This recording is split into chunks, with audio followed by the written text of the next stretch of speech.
Hello guys, today I will tell you how to swap BTC for Sol in Phantom Wallet. So first what you need to do is launch your Phantom Wallet mobile application and log in.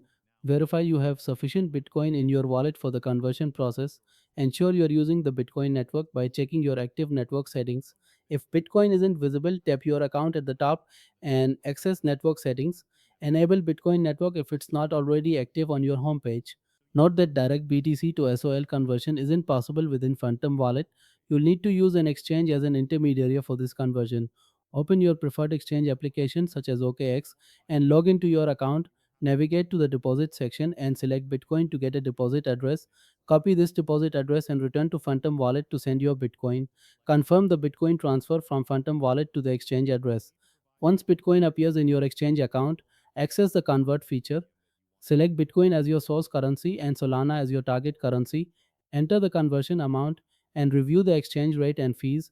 Confirm the conversion to complete the BTC to SOL swap process. And that's how you swap BTC for SOL in Phantom Wallet.